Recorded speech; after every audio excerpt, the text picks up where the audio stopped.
Hello po mga friends. Ako po si Tin at welcome po dito sa aking vlog. Ngayon po mga friends ay meron po akong gustong i-share na review sa inyo tungkol po sa isang magandang cream na na-try ko. So kung ano po to siya mga friends, ito po siya. Ayan. Papakita ko rin sa inyo yung talagang malaking jar nito.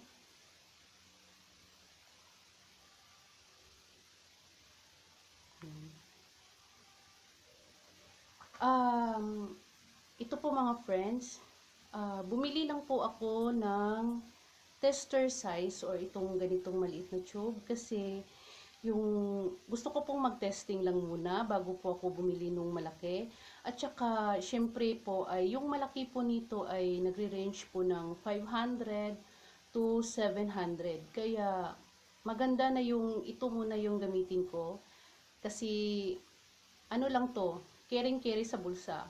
112 lang to pero hindi ko po alam kung sa ibang seller kung magkano to. Siguro nakakita lang ako ng seller na medyo mas mababang nag-price nitong ganito. So nabili ko po ito sa Shopee ng 112. So meron din po itong malaking tube, tube na jar kung gusto nyo po. So kung familiar po kayo sa Some by Me, isa po itong produkto ng Some by Me. So, ito po yung napili ko, Snail Trusika. So, ngayon po mga friends, 2 weeks ko na po itong ginamit. Nagtira lang po ako ng kaunti para lang maipakita ko sa inyo yung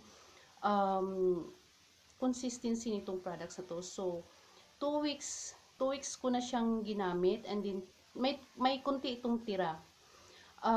Kasi maraming nagre-review ng snail na serum. So, usually, nakita ko yung serum yung nire-review. So, bihira akong nakakita ng nagre-review ng cream. So, dahil gusto ko pong gumamit talaga ng creams, no?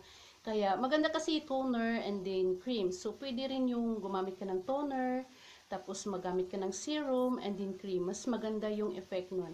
But, so far, kung maganda yung isang produkto, okay na rin yung cream. Para sa akin, toner lang at saka cream. So, tinigil ko muna yung mga ibang routine ko at nag-focus ako dito. So, 2 weeks talaga. After 2 weeks, ngayon 2 weeks na akong gumamit ito. Last night, pinaka-last ko yung paggamit ko nito.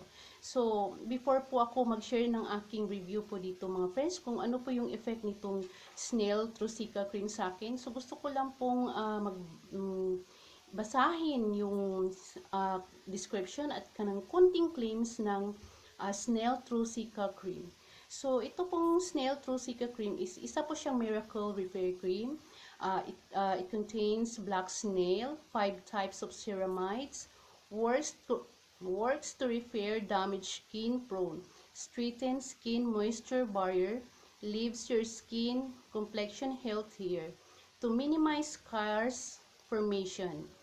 It restores, repairs skin, helps smoothen wrinkles. So, yun po yung kiniklaims ng cream na to. No?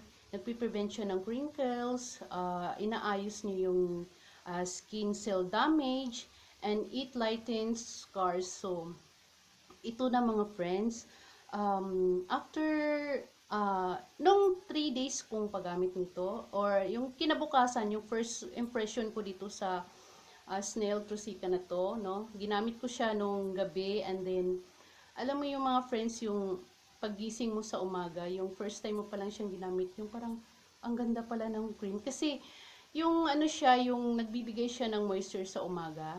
And then, yung tawag nito, yung itong cream na to, tika lang, ipapakita ko lang yung consistency. Yan, ganyan po siya. Yan. Tapos, yan. May naalala ako sa ganitong cream eh. Ayan. So, hindi siya basta-basta naghihiwalay kasi sa snail secretion nga naman siya. So, okay, going back kung ano yung effect nito sa akin.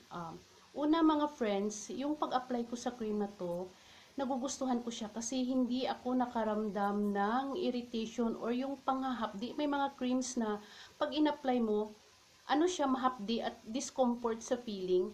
So, itong Snail Trusika na to, napaka-gentle niya. Yung naramdaman ko talaga yung gentleness ng cream na ito. Which is nagustuhan ko kasi sensitive yung skin ko. And then pangalawa mga friends is nakikita ko sa skin ko na naglalighten yung buong face ko, no? Siguro wala naman akong scars, pero yung claims niya na it lightens scars formation. So yun po yung ano, nakikita ko na pumuputi yung mukha ko nung ginamit ko to, no? So ito i-base ko na lang sa 2 weeks na paggamit ko. Hindi ako magsabi ng after 3 days or whatsoever. After 2 weeks, ito na po yung skin ko. Yan. Ito na po yung resulta. May nakikita po akong pagbabago sa paggagamit ko nitong snail cream na to. So, hindi siya mahapdi. Masarap siyang i-smear sa mukha. And then, yung sinasabi nilang wrinkles. So, napapansin ko rin yan, no? Nag-glow. At yung nagre-refine yung skin ko. Kung baga, mas gumanda pa yung texture ng aking skin sa paggamit ko dito sa Snail Trusika na to. And then, pag in-apply mo siya, hindi siya sticky. Yung maya-maya, i-absorb na ng skin mo yung buong cream. So, which is good. Akala ko kasi yung snail na para bang mag-sticky-sticky pa yun sa mukha mo.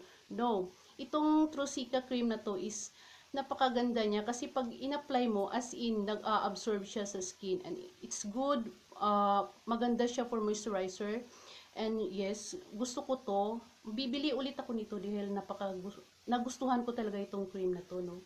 Ang ganda ng effect ng cream na to. So, eventually siguro mawawala na yung mga wrinkles ko pagka lagi ko tong ginagamit, no? Ito na yung magiging creams ko. So, bibili ako nung malaking tub. So, ayun naman po yung aking mai-review ngayon mga friends. So far, ang ganda po ng snail cream na to, no? Mai-recommend ko po to sa inyo. Kahit sensitive skin, kasi sensitive skin ako, pero hiyang ako dito sa snail na to. And hindi din ako nagkakaroon ng wrinkles dito. So, ayun lamang po mga friends. And don't forget to like and subscribe to my channel. Maraming salamat!